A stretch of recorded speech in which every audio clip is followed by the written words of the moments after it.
Greetings and welcome to this episode of Rhino School of Rock. Today we're going to be featuring what I think is going to be a pretty excellent program because it's going to answer the question for a lot of you guys. We get asked very often, why should we consider buying a GIA Excellent diamond from your website, from goodoldgold.com. So in this video, we're going to be taking a peek at two diamonds that are GIA Excellents. But before we look at those diamonds, first we're going to look at the basic information that you can get off of just most websites out there that are featuring diamonds on the internet. Okay, so the first piece of information that we're going to be looking at is what is generally provided by all or most websites selling diamonds on the internet, and that will be the basic lab report data that you see. So here up on the screen now you see the details on the GIA report. Okay, and we got the basic data here showing it is a round brilliant cut diamond. Okay, with facet measurements from 6.70 to 6.75 by 4.08. It's a 113. It's an H color. It's an SI1 with the GIA Excellent cut grade. We have some more meaningful information down here at the bottom of the report where the diamond's proportions are listed. Okay, 34.5 degree crown angles, 40.8 pavilion angles, 59% table, 60.7 depth. And I know to most of you, you're thinking, all right, I don't need to know all these numbers. I just need to know that it's a GIA Excellent. For those people who are researching further information online and want to confirm that the GIA Excellent they're considering is going to be perhaps one of the better GIA Excellents, you may have researched and found places, websites like Pricescope.com, which feature a tool called the Holloway Cut Advisor. Okay, and we're going to go on to that right now. And what we're going to do is we're going to take this information from the GIA report and input it into the Holloway Cut Advisor. The depth we see on the GIA report is 60.7. The table size is 59. The crown angles 34.5. And the pavilion angles at 40.8. Using angle information is always more accurate on the Holloway Cut Advisor. And when we hit go, we find a Holloway Cut Advisor score of 1.7 or excellent. Okay, so all indicators on this diamond look like it's a green light go. Okay, because the best scores on the Holloway Cut Advisor are going to be under a 2.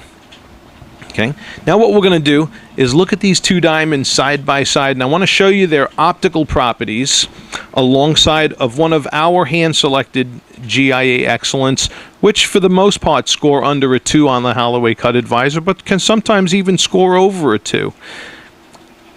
Take a look at the brightness of these two diamonds side by side, and tell me if you were buying based on what you saw as you're looking at the brightness and contrast of these two diamonds.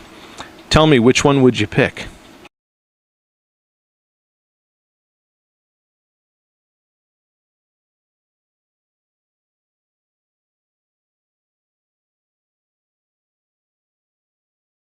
Now, take a look at the difference in the sparkle scintillation of the two diamonds. You'll notice more sparkle in one of these two diamonds. Okay.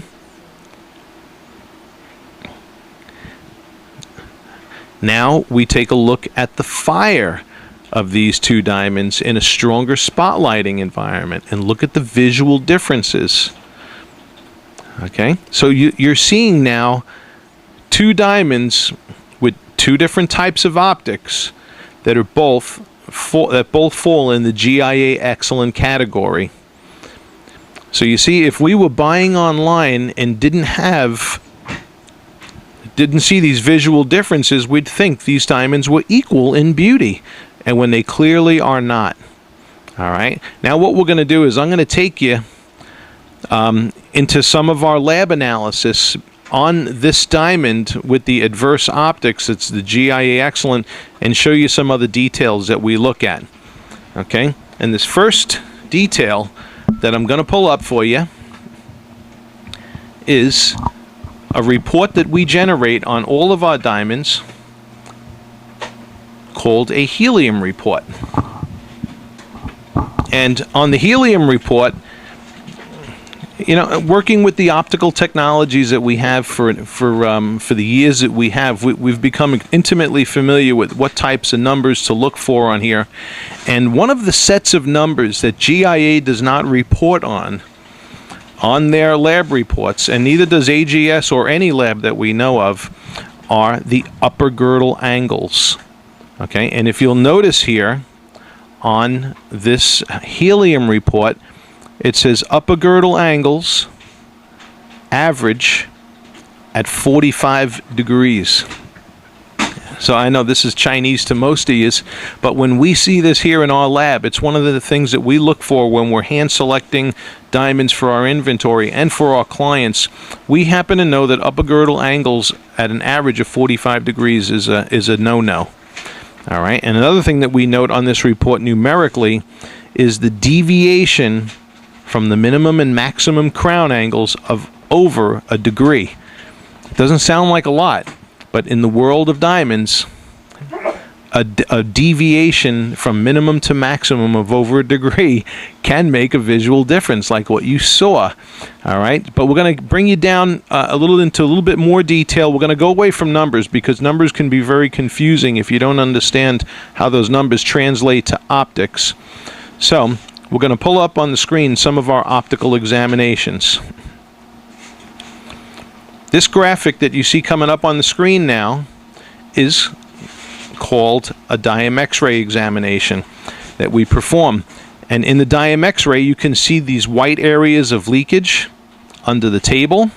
You can also see pale, very pale reds around the sides. For the most part, this diamond is kicking back light off the pavilion, but there is light leakage in it, and there's light leakage around the edges. But looking at this image alone is insufficient data for us, because while Diam X-ray shows us what's coming off the pavilion, the A-set examination shows us what's coming off the what's coming into the crown. And here is the A-set right alongside the Diam X-ray. And you can see these greens. Those are where the upper girdle angles are. And greens around the upper girdle angles tells us that the diamond's crown is drawing in light, unwanted light off the horizon as opposed to light from above.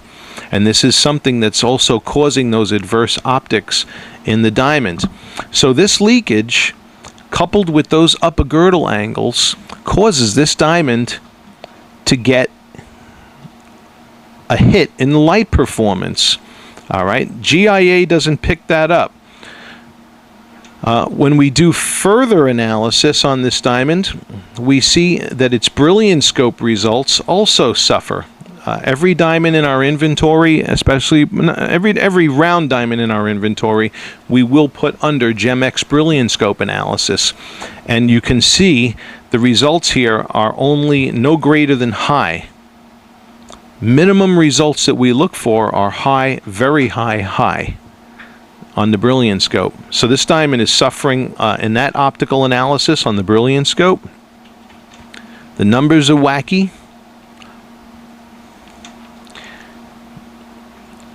When we take this diamond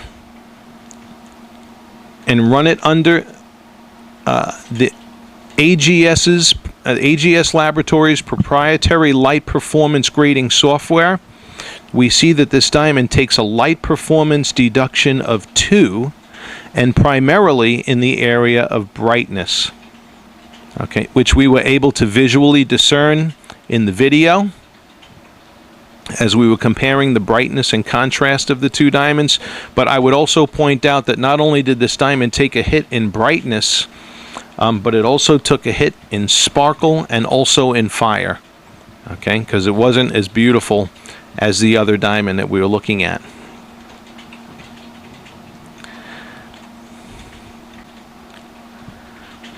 So, is a GIA excellent all the time? Not in our opinion. Before we're going to drop the bucks on a diamond, or we're going to encourage our clients into any particular diamond, we believe that you should walk into your decision with this kind of information. If not, to us, it's like rolling the dice. And when it comes to thousands of dollars of your hard-earned money, we don't believe that you should be rolling the dice. We believe that you should be making a decision based on concrete information. And that's why we're here. We're here to serve and provide you with that data. Now, this information that we were looking at has strictly been cut data. We then further look at clarity data that's not provided on the GIA report, color information, to make sure that we handpick for you the most beautiful diamond for your money. All right, thank you for watching, and I hope you enjoyed this program. Thank you.